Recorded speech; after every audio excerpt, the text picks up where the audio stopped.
잘 지내고 계십니까? 아이고 오래간만입니다. 잘 지내셨죠? 네, 뭐 그럭저럭. 그나저나 하나 여쭤보고 싶은 게 있어서요. 이거 보셨죠? 아, 네. 밴드에 올라왔으니까요. 읽어봤습니다.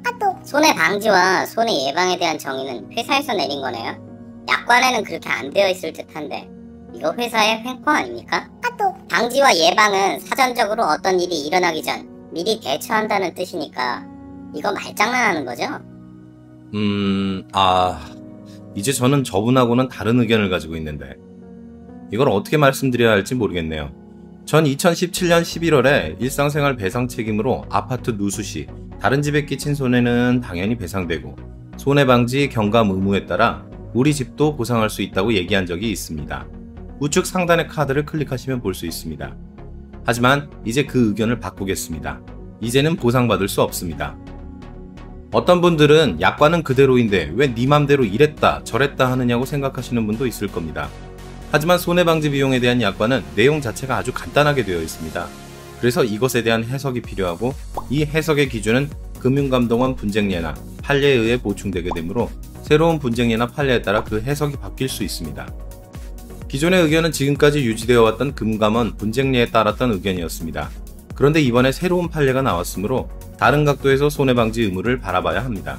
그래서 제 의견을 바꿉니다. 그나저나 이 새로운 판례가 나온 지 꽤 되었는데 새로운 판례의 의미를 대부분 모르시는 것 같습니다. 심지어는 보상에 대해 강의하시는 분들조차도 잘 이해를 못하시고 엉뚱한 내용을 가르치고 계시더군요. 아까 그 카톡에 보내주신 배상책임 누수사고 손해방지 비용 지급기준 변경이란 자료는 한 보험회사의 점포장 컨퍼런스에서 나온 자료입니다.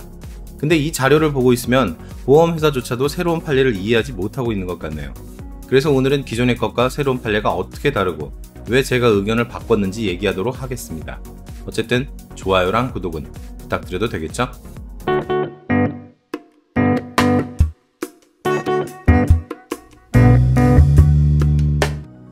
일단 손해방지 비용에 대한 초기의 판례들을 살펴봅시다. 손해방지 비용이라 함은 보험사고가 발생한 경우에 손해의 발생을 방지하거나 손해의 확대를 방지하기 위한 것으로 본건의 변호사 비용은 손해배상 의무를 확정하는데 아무런 의미가 없는 소송의 비용이었으므로 손해방지 비용이라고 볼 수 없다라는 판례입니다. 물론 이 경우는 필요, 유익한 비용인지도 문제되었지만 적어도 이때까지는 보험사고가 발생한 이후에만 손해방지 비용이 성립한다고 보고 있었습니다. 아직 발생하지 않은 손해에 대해서는 인정될 여지가 없었죠. 근데 한참의 세월이 지나서 충격과 논란의 분쟁 조정 사례가 나옵니다. 일단 해당 건을 보기 전에 간단하게 배상책임보험에 대해서 살펴보죠. 배상책임보험의 성격을 알아야 분쟁 조정 사례가 왜 충격과 논란이었는지 알 수 있고 새로 나온 판례도 이해할 수 있습니다. 배상책임보험을 문장으로 정의하면 다음과 같습니다. 피보험자가 타인에게 인명 또는 재산상의 피해를 입혀 발생한 법률상 배상책임에 따른 손해를 보상하는 보험입니다. 더 간단하게 말하면 남을 배상해주기 위한 보험이죠. 이번 영상에서 다루고 있는 일상생활 배상책임이나 시설물 소유 배상책임 역시 모두 이러한 성격을 갖고 있는 배상책임 보험입니다.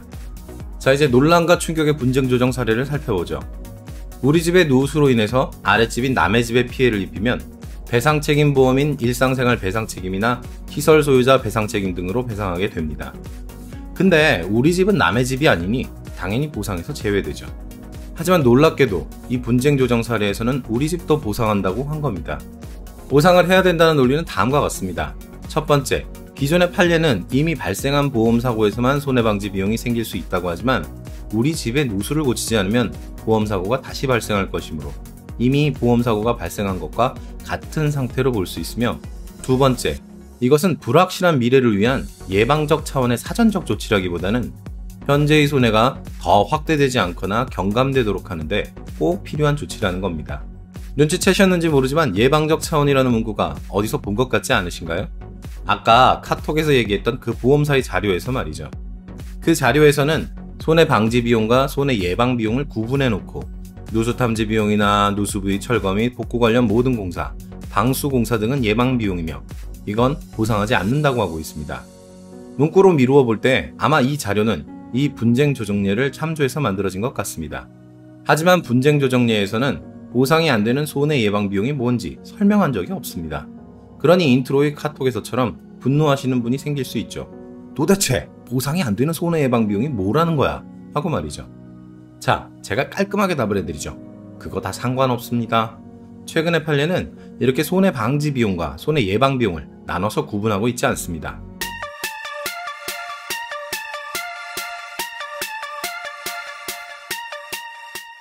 최근의 판례를 살펴보겠습니다. 최근의 판례는 아까의 분쟁리에서 어물쩍 넘어갔던 배상책임보험의 본래 성격에 맞춰 논리를 풀어갑니다. 손해는 기 발생한 보험사고의 손해에만 한정됩니다. 즉, 남의 집에 발생한 손해만 된다는 거죠. 따라서 손해방지 비용도 이 남의 집에 발생한 손해를 경감 또는 방지하기 위한 것만 해당됩니다. 그러니 우리 집 수리 비용은 더 이상 손해방지 비용이 아닌 거죠. 그리고 이를 보강해서 설명하기 위해 두 가지를 얘기합니다. 첫 번째, 해당 약관에서는 손해방지 의무를 이행하지 않았을 경우 그 비용을 손해액에서 뺄 수 있다는 조항이 있는데, 만약 방수공사 비용이 손해방지 비용이라고 하면 하자를 부주의로 몰랐거나 방치했다는 이유로 이미 지급한 아랫집의 보험금에서 비용을 뺄 수도 있다는 겁니다.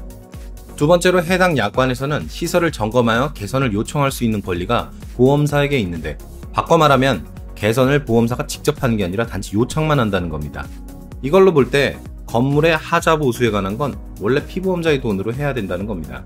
따라서 판례에 따르면 누수탐지 비용이나 누수부위 철거 및 복구공사, 방수공사, 또는 그걸 손해 예방 비용이라고 부르던 아니면 손해 방지 비용이라고 부르던, 단지 그게 보험 목적물인 우리 집에 투입된 비용이라면 무조건 손해 방지 비용이 아닙니다.